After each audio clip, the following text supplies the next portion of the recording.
Bonjour tout le monde, on va faire une vidéo sur les trends aujourd'hui. Alors, vous connaissez sans doute la façon simple de placer des trends, qui est celle-ci d'un sommet à un autre sommet, ou alors d'un bas à un autre bas.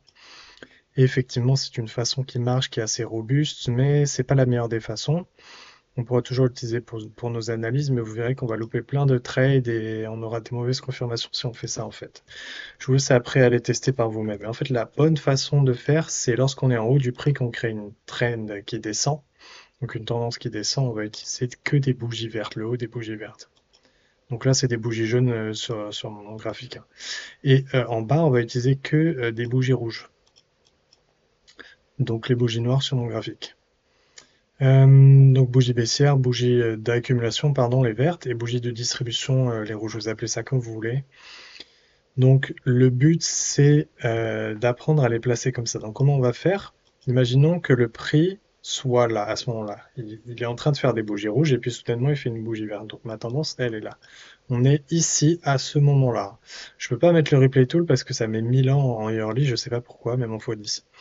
Donc là, on crée une nouvelle bougie verte. Et il faut que le corps entier de la bougie clôture au-dessus de la trend pour qu'on réaffine la trend. Donc je vous montre, là le corps est effectivement clôturé, donc on va affiner la trend ici. Ensuite, on voit que là le prix est rejeté par la trend, et une fois qu'on passe au-dessus, hop, il revient dessus, il part à la hausse. Okay, et là, qu'est-ce qui se passe? On voit que ce corps-là, il y a un nouveau corps de bougie verte qui ne clôture pas au-dessus, donc on n'affine pas la trend. Une fois que celui-ci s'est créé, on voit qu'il clôture en entier au-dessus, donc on va affiner, etc. On va continuer à faire ça jusqu'à trouver un autre top, jusqu'à ce que notre trend soit valide en fait. Donc pour le moment, elle est valide parce que il y a pas de prix sur la droite normalement, mais on va voir, vous allez voir pourquoi on fait ça. Donc là, on a un corps entier qui clôture, donc on affine, à ce moment-là, la trend est là. Donc on descend un autre corps entier, etc. Et là, on arrive ici. Et donc vous voyez, j'aurais pu être induit en erreur en fait. Si j'avais pas fait ce système-là, j'aurais pu instinctivement mettre ma traîne sur cette bougie-là. Mais en fait, c'est celle-ci qui est correcte. Et si j'avais pas fait tout ce travail de corps clôturé, je serais arrivé à autre chose. J'aurais potentiellement, donc je serais potentiellement arrivé là. J'aurais pas pu arriver là. Mais si je m'étais arrêté là, vous voyez que ce corps-là n'avait pas clôturé au-dessus, donc j'aurais dû affiner ma traîne là après. Alors qu'en faisant tout le travail, j'ai vu que c'était à cet endroit-là. Et donc une fois qu'on a clôturé là, on voit que la trend, bon, on l'a pas retesté pour le moment, mais ça pourrait être un retest. Je doute qu'il aille jusqu'en bas ici, mais bon, bref. Et là, par exemple, donc, on voit en dessous du prix que ça, c'est la bougie la plus basse et ça, c'est la deuxième. Et vous voyez comment, donc on est en yearly, chaque bougie représente 12 mois. Vous voyez qu'on est venu checker le prix exactement ici. Et on n'aurait pas eu ce trade-là si on avait utilisé cette trend ici. Même si on s'était dit, tiens, je vais utiliser celle-là, on se serait fait un peu avoir. On n'aurait pas eu le assez bon reward ici. Et donc, en fait, techniquement, quand le prix est en train de monter, il va laisser une trend, ok. Je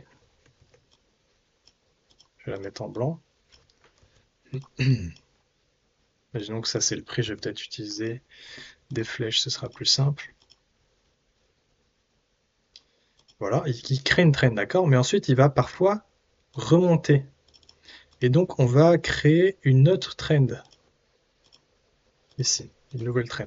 Et on va faire une architecture de trend comme ça, le temps qu'il redescende et qu'il clôture. Donc par exemple, il va faire ça, il va recréer un sommet, ok, et donc on va pouvoir recréer une autre trend. Toutes celles-là vont jouer. Donc quand le prix va descendre, il va essayer d'être tenu par cette trend. S'il a break, normalement, il va essayer d'aller chercher celle en dessous, etc. Ensuite, aller chercher celle en dessous. Et donc là, par exemple, on a une autre trend qui jouait. Supprimer tout ça.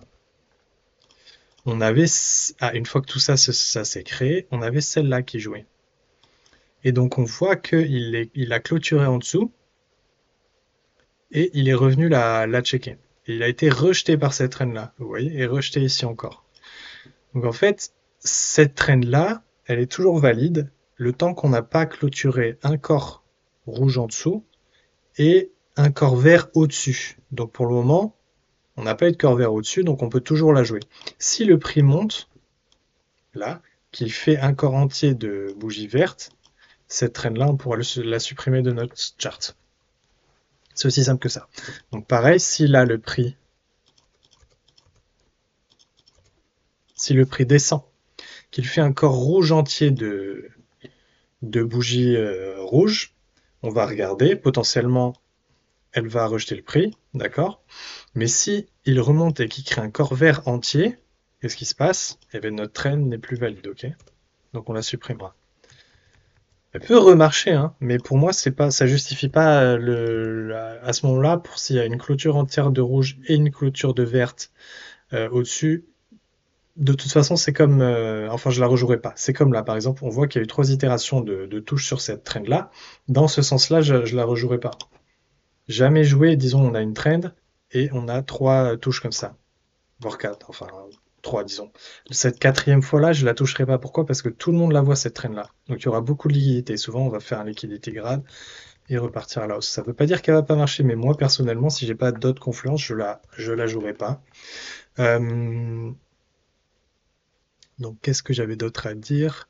Ah oui, vous avez aussi donc des trends descendantes, hein, vous voyez là, en bas du prix, vous pouvez utiliser des trends descendantes. Techniquement, elle est pas juste d'ailleurs. Parce que là, on a cette trend qui se met, et en fait, ce serait ajusté à celui-là après. Parce qu'il faut un corps entier, dans ce cas-là, de bougies rouges qui clôture en dessous. Donc là, on n'a pas de corps, elle est toujours valide, et puis là, boum, il y a ce corps-là qui clôture en dessous, et on la met comme ça. Et on voit qu'il n'y a aucun autre corps qui a clôturé de bougie rouge en dessous. Donc on n'a pas, toujours pas le paramètre nécessaire pour la mettre là. Donc on va aller voir d'autres exemples juste pour que vous voyez. En daily, on va se mettre par exemple, allons là, au-dessus du prix. On va prendre le point le plus haut, la bougie verte la plus haute et la suivante. Et vous voyez comment ça, rien que cette trend là, si on connaissait pas la technique, on n'aurait pas eu tous ces trades sur le dollar. Là, il y avait énormément de trades. Donc, comme je vous disais, je les aurais peut-être pas joués, à moins d'avoir vu la rejection encore une fois. Si on a une rejection claire comme ça sur un niveau clé à 90% de retracement ou ce que vous voulez comme type d'analyse technique, on peut prendre la trend même si c'est la troisième fois que ça touche. Et est-ce qu'elle a joué plus tard? Effectivement, vous voyez qu'elle a même rejoué ici. Encore une fois, on aurait vu la rejection, on l'aurait joué. Et si vous connaissez pas cette technique, jamais vous trouvez ce truc-là. Et donc, une fois que on a un corps entier de bougies vertes qui clôture au-dessus, on va devoir la bouger. Donc pour le moment, il n'y en a pas eu jusque-là, mais après, on va devoir commencer à la bouger. Et on va devoir faire le travail. Donc, on était où? Ça va être galère. Euh, c'est ce corps-là avec la petite mèche qui clôture au-dessus. Donc ce corps-là avec la petite mèche. Ah ben j'ai pas pris le nom. Toujours pas. Et là, le travail est chiant, mais en fait, on veut que cette trend, elle arrive jusqu'au bout là. Enfin, bon, si on est là à ce moment-là, on ne sait pas jusqu'à où va aller le top, mais si on veut maintenant savoir où mettre la trend, il faut absolument qu'on passe par chaque bougie qui a clôturé la trend pour savoir où est la vraie trend. Donc là, dès qu'on a une bougie verte qui va clôturer au-dessus complètement, vous voyez que là, elle clôture pas complètement au-dessus, elle passe un peu à travers. Donc on va pas l'utiliser, on va utiliser celle d'après. Ensuite, on attend un corps entier, etc. Donc je vais le refine moi-même, sans répéter à chaque fois. Pas de corps entier à part là, voilà. Euh,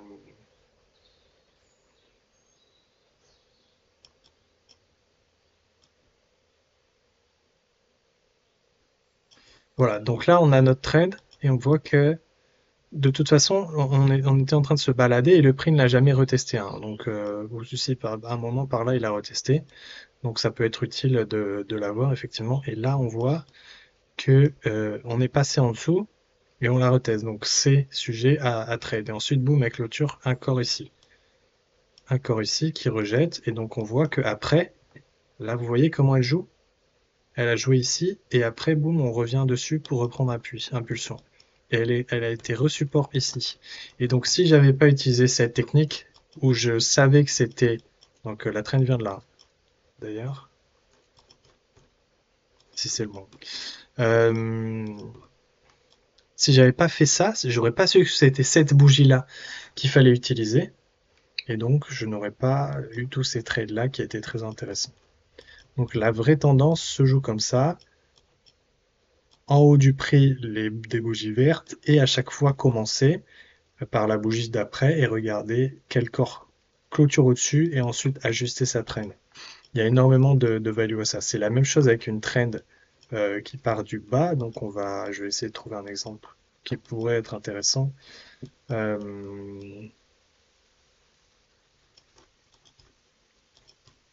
c'est pas dit que ce soit intéressant, mais on va le faire quand même. Donc là, on est en train de monter. Ça, c'est la bougie la plus basse. On l'a identifiée. Est-ce que c'est elle-même? Je crois que c'est celle d'à côté, hein. Ah ouais, mais du coup, ça va être chiant. Bon, là, ce sera une. Il y a cette tendance-là, mais du coup, comme je vous ai expliqué, il est en train de monter, donc il crée une deuxième tendance. Et donc là, tant qu'on est au-dessus, c'est cette traîne-là qui marche. Mais bon, on voit qu'on clôture une bougie en dessous. Donc on va commencer à affiner notre traîne-là. Et on voit que maintenant, c'est elle qui agit. On a clôturé en dessous, mais vous voyez comment elle a réagi sur le prix ici. Le prix a réagi dessus, pardon. Euh, Très intéressant. Donc là, l'ancienne traîne, en fait, on peut toujours la garder en vue, mais bon, ça va devenir compliqué à expliquer, mais vu qu'on l'a clôturée qu'une fois, pas dans les deux sens, elle est toujours valide, donc elle va jouer tant qu'on n'a pas clôturé une mèche de bougie verte, vous voyez là. Donc cette traîne, elle joue tant que cette bougie-là n'a pas clôturé au-dessus. Après, on l'ignore. Là, elle n'existe plus pour nous. Peu importe. Là, on la raffine ici, vu que c'est ce corps-là, et ensuite ici. Et on va voir si le prix a joué après derrière. On voit que là, il y a eu un petit rebond. On a clôturé, et puis voilà. Et ensuite, donc, on fait pareil, on continue. C'est ce corps-là, ensuite c'est ce corps-là, et voilà. Et donc potentiellement, cette traîne-là, je regardais si celle-ci, ce sera quasiment la même du coup. Celle-ci, elle sera plus valide parce qu'on avait celle du dessous ici, voilà. Donc cette traîne-là, ce sera une des vraies traînes si on descend. Et vous voyez que si j'avais pas fait ce taf-là, eh bien j'aurais juste celle-là, qui est une traîne que tous les retails vont voir et qui va sans doute être un piège à un moment donné. Et donc là, j'ai mes deux trades en daily, et après je vais aller faire le même travail en weekly, etc. Et on aura sans doute des confluences ou pas d'ailleurs, mais je peux faire la même chose en weekly pour voir ici sur la même zone. Donc on voit que c'était celle-là, la bougie du bas pour le moment. Et au lieu de venir directement la mettre sur celle-là, je vais vérifier encore une fois. Donc on va se mettre en weekly en violet. Je mets sur la bougie rouge d'après. J'attends une clôture en dessous. Donc on voit que celle-là n'a pas clôturé complètement, celle-ci. Et ensuite, je vois que celle-là non, et celle-là. Donc effectivement, ce sera celle-là qui va nous servir de bougie. Mais je l'aurais pas su si j'avais pas vérifié encore une fois. Je me répète, hein, mais c'est pour que ça rentre bien. Et voilà, après on fait le travail en monthly, etc. Mais quoi qu'il en soit, vous voyez que grâce à cette méthode, on a vraiment des bons signaux et des trends que les retails en tout cas ne voient pas. Donc enfin dès qu'on a un outil qui marche et qui n'est pas très connu, eh bien c'est très très bien. Vous voyez la puissance de cette trend-là, elle était magnifique. Et vous me direz oui, mais après là ça a clôturé au-dessus, donc pourquoi est-ce que on vient pas raffiner cette trend-là? Parce que celle-là, comme je vous expliquais, est toujours valide tant qu'on n'a pas et clôturé une verte au-dessus et clôturé une rouge en dessous, je crois, ou une verte en dessous. À voir. Mais bon, c'est plus ou moins la même chose. En tout cas, c'est sur une verte au-dessus. Après, pour la règle, je crois que c'est une verte en dessous aussi, voilà. De toute façon. Et pour les rouges, c'est une rouge en dessous et une rouge au-dessus. Enfin, pour les traînes du bas des bougies rouges. Voilà, j'espère que ça vous aura aidé. Posez-moi des questions en commentaire si vous voulez. J'y répondrai.